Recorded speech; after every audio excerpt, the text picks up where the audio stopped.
Não tem uma forma boa da mulher dominar a casa, nem dominar a sociedade.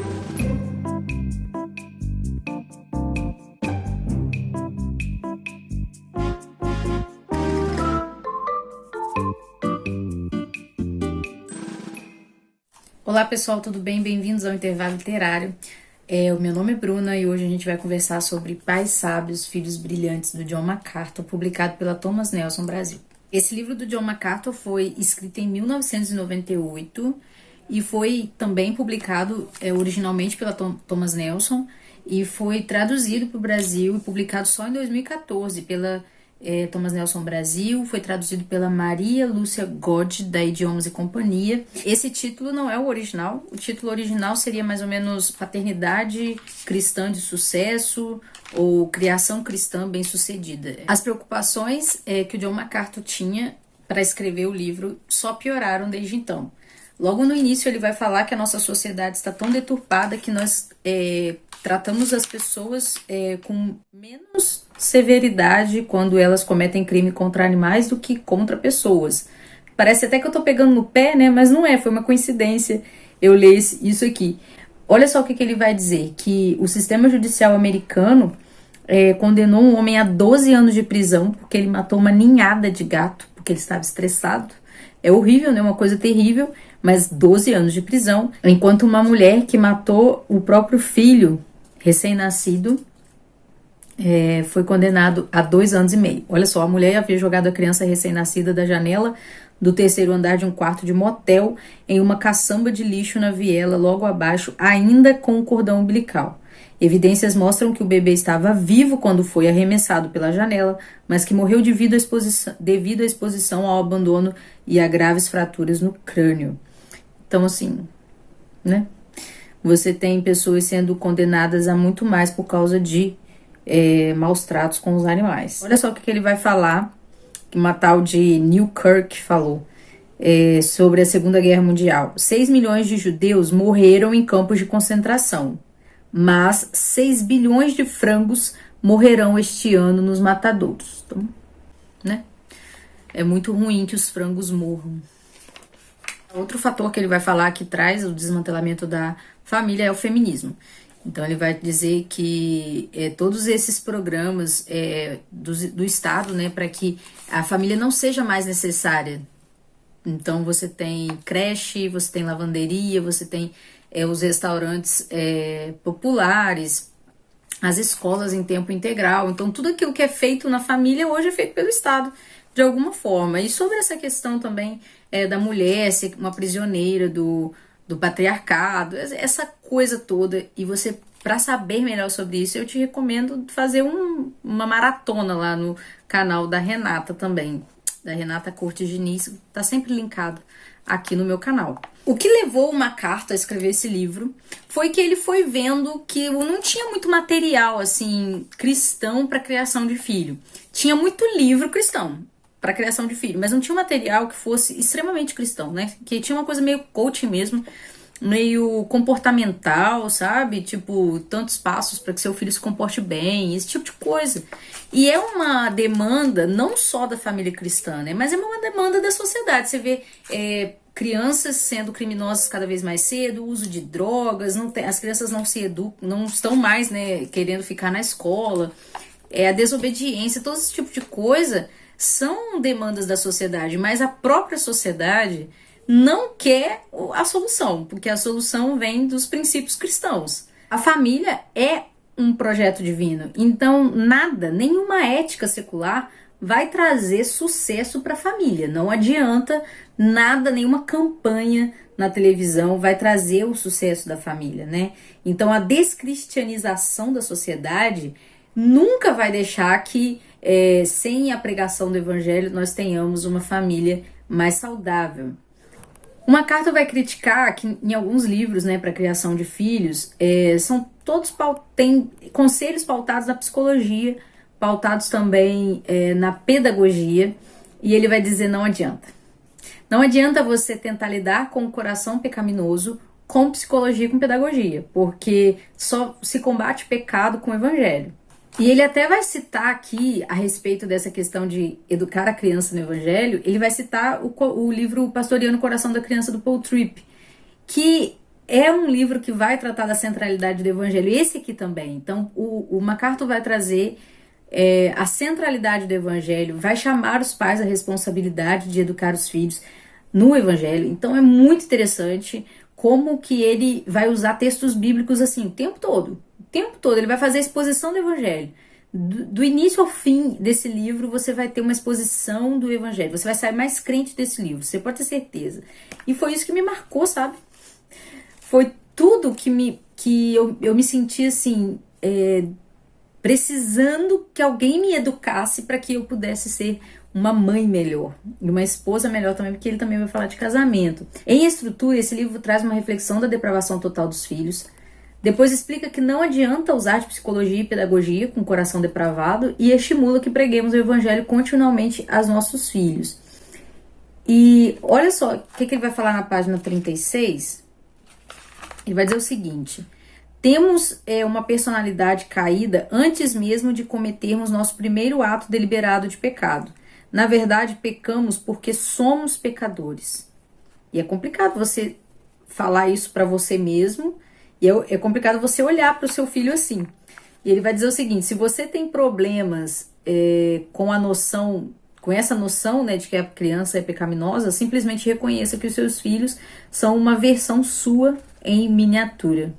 Ele vai fazer uma crítica muito pesada em relação a essas linhas educacionais que vão dizer que a criança precisa se expressar, que a criança precisa viver livre para ela poder se aceitar e se descobrir.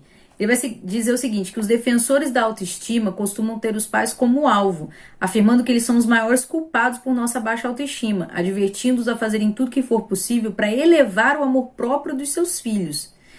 E ele vai dizer, não tem... Se você fizer um negócio desse, você vai jogar gasolina no incêndio sem controle.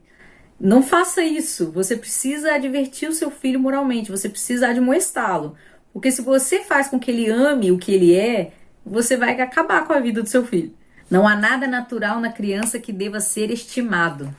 E aí o recorte que ele faz na página 47 é assustador, né? Em outra passagem, a Bíblia descreve os não regenerados como mortos em suas transgressões e pecados, satisfazendo as vontades da carne, seguindo os seus desejos e pensamentos, por natureza merecedores da ira. Quer você goste ou não, essa é uma descrição precisa de seus filhos, até que eles nasçam de novo. Se eles crescerem sem uma consciência aguçada da necessidade que têm de salvação, o pai ou a mãe terão fracassado em sua principal tarefa como líder espiritual deles. A partir do capítulo 3, o John MacArthur vai começar a te ensinar a evangelizar o seu filho. Então ele vai destacar várias coisas a respeito de Deus que seu filho precisa saber. E uma delas é que você precisa parar de tentar adestrar o seu filho. Você não quer que seu filho seja bem comportado, você quer que seu filho seja regenerado. Então ele vai dizer o seguinte: aquilo que seu filho faz de errado, você precisa ensinar para ele que ele não está pecando contra você. Que aquilo que ele faz de errado, ele está pecando contra Deus. Porque você, na verdade, isso fala lá também no Pastoreando o Coração da Criança, sua autoridade sobre a criança é de mediador. Você está mediando a autoridade de Deus. Então, olha só, na página 55 ele vai dizer: ajude a educar a consciência dos seus filhos para que eles vejam o próprio mau comportamento como um pecado pelo qual eventualmente terão de responder diante de Deus, e não meramente uma má conduta contra os seus pais. O John escreve de um jeito que parece assim, que você tá levando uma coça. Parece que você nem sabe ser pai ou mãe, nem sabe ser cristão. É muito complicado. E eu me perguntei o tempo todo assim, será que a minha fé é fervorosa ao ponto de eu ensinar isso pro meu filho? Eu perguntei pro meu esposo, falei, você acha que eu e você temos essa fé de fazer o Benjamin amar a Deus e temer a Deus como o John MacArthur diz que eu tenho que ensinar? Não. Nós não temos essa fé, né? E no final do capítulo ele piora as coisas, porque ele fala assim: isso significa que se você pensa que a sua maneira de entender a verdade espiritual é insuficiente para ensinar os preceitos de Deus aos seus filhos, seria melhor você começar a aprendê-lo imediatamente.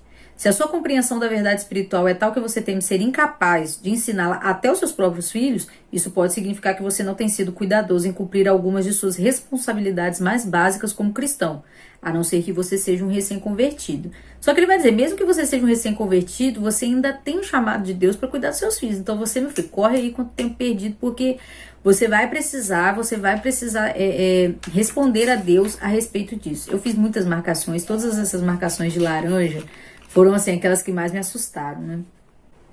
Na sequência, ele vai fazer, né, aqui a partir do capítulo 4, uma exposição de Provérbios. E de tudo que ele falou aqui em Provérbios, a primeira coisa que me chamou a atenção foi que Salomão era muito sábio, mas ele não foi exemplo para o filho.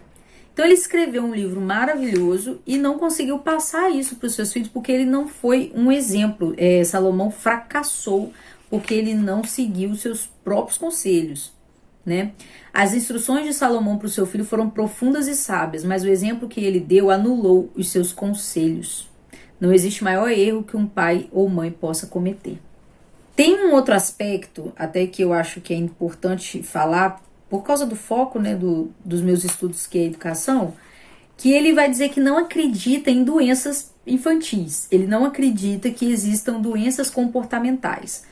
Se você já me ouviu falar, né, de psicopedagogia, você já vai estar cansado de ouvir isso, mas existe um mercado inteiro que problematizou o comportamento da criança. Então tem remédio para acalmar, tem remédio para agitar, tem remédio para a criança aprender, tem remédio para a criança dormir. Tudo foi problematizado na criança, tudo passou a ser doença. Ele não acredita então no TDAH, né, no TDA, que é o déficit de atenção, não acredita no transtorno de déficit de atenção com hiperatividade, transtorno de personalidade antissocial, que é o TPA, transtorno desafiador opositor, transtorno de personalidade histriônica, nem sei o que é isso, transtorno bipolar de humor, que é o maníaco depressivo. Ele vai falar o seguinte, olha, essa dificuldade de aprender não é um problema moral, mas a criança ser mal educada, desobediente, cruel com outras crianças, desrespeitar os adultos, isso é um problema moral, isso não precisa de remédio, isso precisa de correção. E ele ainda fala assim, não é prerrogativa do pai dopar a criança incontrolável, você tem que disciplinar. Gente, é claro que existem crianças que precisam de algum medicamento, mas eu não estou dizendo isso, estou dizendo assim, uma criança, por exemplo, que grita com os pais, que bate nos pais, que chuta outras crianças, que não param o tempo todo. São coisas que você tem que corrigir na criança e não dopar, né? É horrível essa coisa, né, de você querer drogar o seu filho porque você não tem controle sobre ele. No final, mais pro final do livro, o autor vai, depois de falar muito sobre o evangelho, tá? Eu pulei um pouco, não dá para falar de tudo, mas ele vai falar do casamento. Ele vai dizer o seguinte: o centro da casa é o casal. O centro, a base da sua casa não é o seu filho, a base da sua casa é o seu casamento. Então ele vai falar do papel do pai, do marido, e do papel da mãe e da esposa, né? E vai terminar o livro então falando da mãe. Ele sabe que tem famílias que está faltando alguém.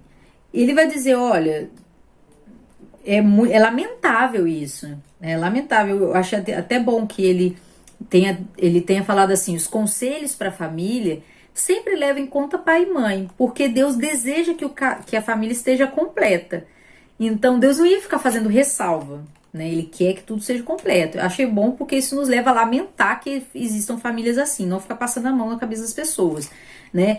Então ele diz, o Senhor vai suprir a necessidade do outro. Se tá faltando a mãe, Deus vai suprir isso. Se tá faltando o pai, Deus vai suprir isso. Não sei como, um parente mais próximo, não sei, vai dar força para aquele pai, para aquela mãe solteira.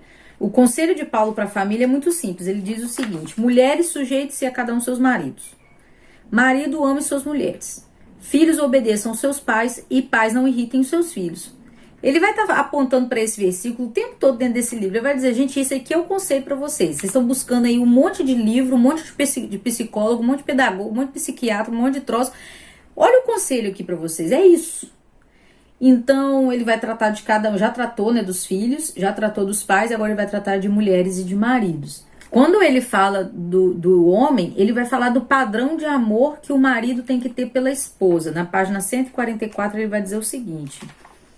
Ele faz um resumo bonito, ele diz assim: eis uma maneira simples de resumir o amor sacrificial. O marido cheio do Espírito ama sua esposa não pelo que ela pode fazer por ele, mas por causa do que ele pode fazer por ela. É exatamente assim que o amor de Cristo funciona. Ele nos ama não por algo em nós que o atrai, não porque ele ganhe qualquer benefício por nos amar, mas simplesmente porque decidiu nos amar e tem o prazer de nos conceder o seu favor. E ele diz o seguinte: o marido declarar que não pode amar a sua esposa é pura rebelião contra o mandamento de Deus. Não é uma questão de merecimento. O amor não é algo que deva ser conquistado pela amabilidade do ser amado. Com certeza não fizemos nada para merecer o amor de Cristo. Maravilhoso, né? Ele vai dizer que o amor do homem é um amor sacrificial. Muito diferente de eu ficar tentando conquistar o meu marido. Ele fala isso aqui. Ele fala: a mulher tem que ficar tentando conquistar o marido. O marido tem que amar a mulher, assim, mandamento de Deus, ama ela. Acima de tudo, se você não fizer mais nada na vida de sua esposa, exponha a palavra de Deus, né? O marido é o sacerdote. Tá, vamos falar da esposa. Ele vai falar da esposa na página 157, que eu achei interessante, o seguinte: vemos essas mesmas consequências em operação no fracasso de milhões de famílias nos dias atuais. As mulheres tentam assumir o comando e reverter a ordem divina no lar, e os homens reagem com uma autoridade dominadora e tirânica que Deus nunca lhes concedeu.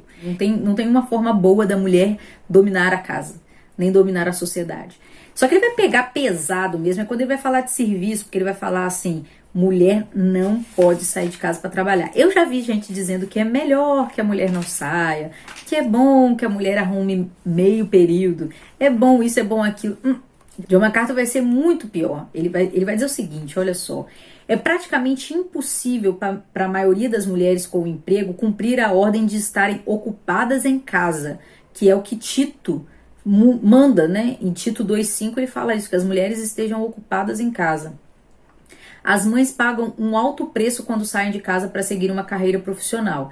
Elas não apenas deixam o papel que Deus projetou para esposas, como muitas vezes precisam abandonar o papel de principal cuidadora dos próprios filhos, o mais importante desempenhado por elas. Achei interessante também quando ele falou que a mulher não deve se submeter a qualquer homem, mas ao seu marido. Mas quando a mulher sai para trabalhar, ela tem que se submeter a outro homem.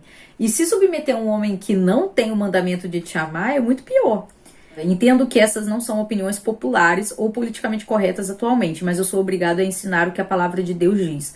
A Bíblia retrata a mulher ideal como a mantenedora do lar, que está sujeita a seu marido, não como uma mulher executiva cuja família ocupa o segundo lugar. As mães que querem ser mães de sucesso não podem desprezar essas tarefas e esperar ter a bênção do Senhor na criação dos filhos. Ser mãe não é uma tarefa de meio expediente. A mãe, mais ainda do que o pai, deve estar dedicada a criar os seus filhos em tempo integral. O lar é o seu domínio. E aí ele vai entrar numa seara, assim, que eu já tinha escutado, mas que eu não tinha... Não é que eu não tinha dado ouvidos, mas é porque eu nunca falei aqui, sobre a questão da mulher se salvar dando luz aos filhos. Eu acho que eu vi isso lá naquele livro da Alice Van Hildebrand, que é O Privilégio de Ser Mulher, né? Nós nos redimimos da nossa queda quando nós damos luz a filhos. Ser mãe não é de modo algum uma tarefa de segunda classe. Os homens podem ter a autoridade no lar, mas as mulheres têm a influência. Eu comecei a ler esse livro achando que eu ia ler assim mais do mesmo. Até falei isso com um colega meu, falei isso com o Rafael, aliás. Falei: olha, Rafael, eu tenho medo de ser mais do mesmo. E ele falou assim: não, você pode ter certeza que John MacArthur não é mais do mesmo. Mas eu posso te falar, o mais do mesmo do John MacArthur é o Evangelho. E mais do mesmo do Evangelho é sempre bom, porque é isso que faz a gente ser crente mesmo, sabe? A gente ser chamado a atenção para aquilo que a gente já sabe. E eu aprendi muita coisa aqui dentro, não foi pouca coisa. Olha o tamanho desse livro. Eu li, eu devorei esse livro. Foi o quê? Com 3 dias, 4 dias, eu li esse livro todo. E eu vou terminar esse vídeo com uma frase que eu achei importante. O seu sucesso na criação dos seus filhos é medido pelo que você faz, e não por aquilo que o seu filho se torna. Eu quero indicar demais esse livro. A minha nota para esse livro é 5, nota máxima, porque foi um livro que me trouxe à memória coisas que eu já tinha esquecido de provérbios, coisas que eu já tinha esquecido sobre casamento, sobre criação de filhos. Aprendi muita coisa mesmo. Então fica aqui a minha dica. Se você gostou desse vídeo, deixa o seu like, já se inscreve no canal se você chegou aqui agora. E se você quiser comprar esse livro, eu vou deixar linkado aqui embaixo o link da Amazon, que se você compra, vem um pouco da sua compra pra mim, sem você pagar nada mais por isso. Fica de olho nos vídeos que aparecem aqui do lado, se inscreve nos canais que eu indico.